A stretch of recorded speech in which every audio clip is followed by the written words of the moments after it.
My apologies for the delay, but the Shadowlynx Should You EX video is finally here.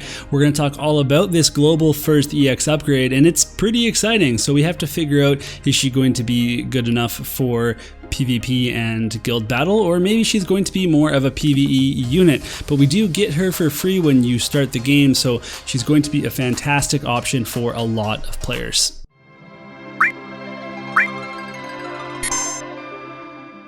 Thank you, warofthevisionscalc.com, for the information provided in this video.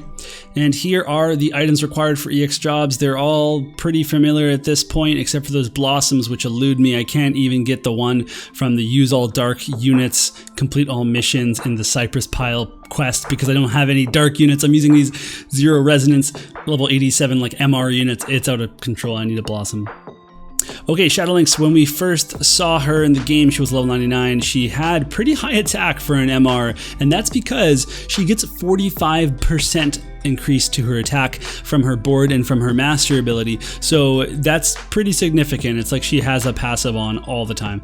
And that wasn't all though. She had huge agility for an MR. She had the ability to go evade, and when there weren't that many evade units, you needed to fill out a full evade team. And I mean, that's still the case for new players. If you're not able to collect enough evade units and you have like a partial evade team, well, you have an MR that can fill in that role fairly well with a high attack, but that would drop off eventually. Now, when we go to 120, she gets the highest attack in the game. And again, part of that's because she gets that 45% boost to her attack, and her base attack becomes so huge with the EX upgrades. But then she also gets some HP, some other stuff. She gets more agility, just a ton of luck. Like that's like 90 plus luck. So fully, back in the evade realm, fully, not just like, oh, she's got good attack for an MR. She has the highest attack in the game. I was just like touting Venera, saying, well, Venera is going to, go to the top of our attack index, and then Shadowlynx immediately dethroned her and is up there now. So that's pretty cool.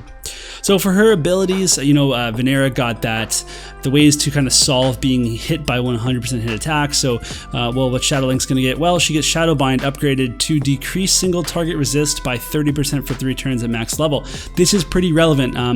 It's very important that we can look at all the different places we could use this. So my favorite way to look at it right now is for PvE and doing this to enemies in the tower or in raids, in 3-star Esper fights, whatever it is, because anybody with a single target attack can take advantage of this, and you can definitely, shoehorn some units into some comps, and she's going to be so viable that way. And that almost makes it worth it because she's a free unit, and then we get a bunch of shards. You can buy her shards in the Mog shop. So, I mean, really, if you want to EX her, you can, and you don't even need the evade part of this. You can just use her in order to make bosses like a little bit squishier. So that's a really good upgrade. I like this a lot. It's very powerful.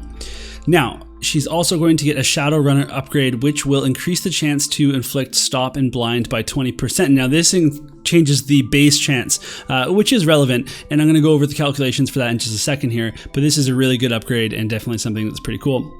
And then finally, she gets a new skill called Dark Haze. It's a non-type attack, 20 AP, 170 mod, and it's got a decent range there, 4 squares.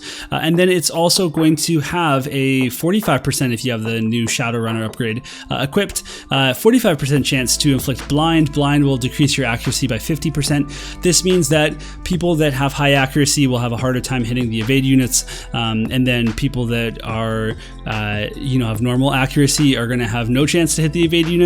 Or maybe even your non-evade units that have evade, your evade gear, your evade VCs and Espers or whatever, maybe they're going to be able to dodge more, which is kind of cool as well. So this is a neat skill, but the blind is kind of bonus. What I'm really excited about here is that this is a non-type attack on her main kit. So when you had the Anton attack, that was on her sub kit, but you wanted to run Samurai sub because you want her to use illusion, and she could also do some pretty nice damage with the Samurai skills and inflict blind, I believe, with that sub as well. So this is a really cool skill because it gets you that non-type attack on your main job, and it's also good because we have so many dark attack up things. So things like Diabolos, that is going to allow us to do massive amounts of dark attack because this won't scale with slash attack up, and that's going to be really nice just to get that extra power. And this could seriously, go through some tank resistances, go through some defenses, and do a lot of damage.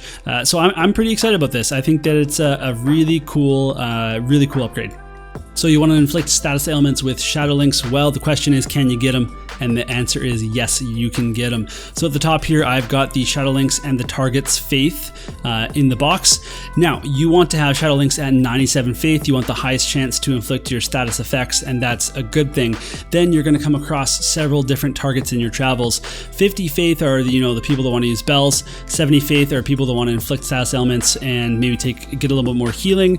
And then 97 Faith is the full commit. I want to do as much magic damage as possible, get as much healing, full life, and deal status effects to people. So those are the most usual targets that you're going to find. So if you don't have this passive on, this new upgraded passive, these are your chances for inflicting your stop, for inflicting your blind. If you do have the passive on, it goes up so much. So you can see the formula down below. It's your faith plus the target's faith times the base chance.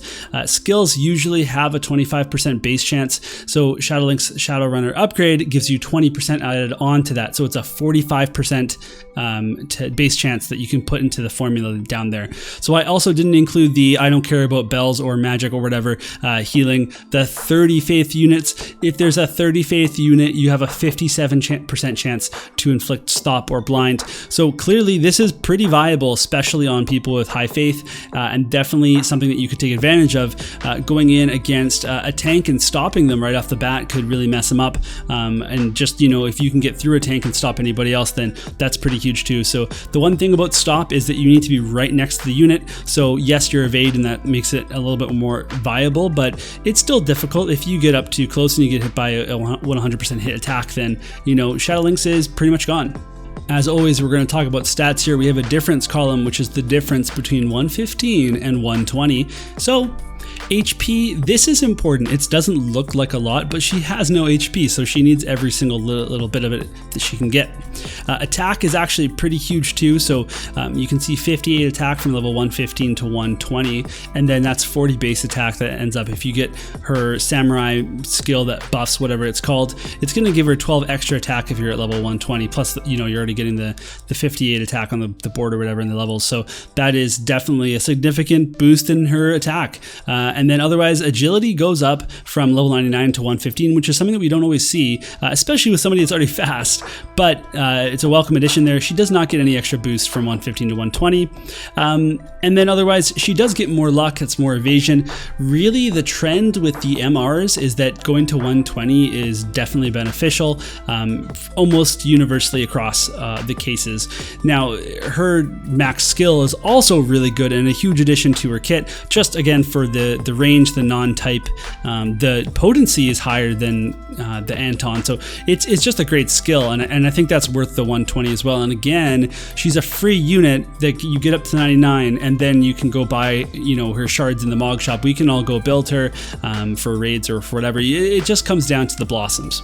Let's do some quick comparisons for these units. So we've got O and Seymour. They're both EX jobs, both samurais, both MRs, and Shadowlynx compares well to them. She gets way more attack, agility, and luck.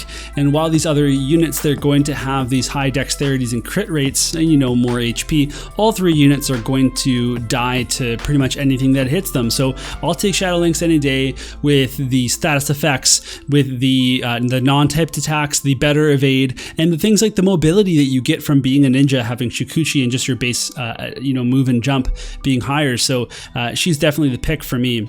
But then we have the UR evade units, and these units have something that Shadowlynx doesn't. So they have survivability. So Venera has her new upgrades for increased HP and her single target resist and things like that. And then 2B has barriers. She can raise resistance. She can heal herself.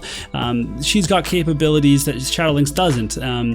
They also have things that can get through defenses. So defense breaks, penetration, things like that.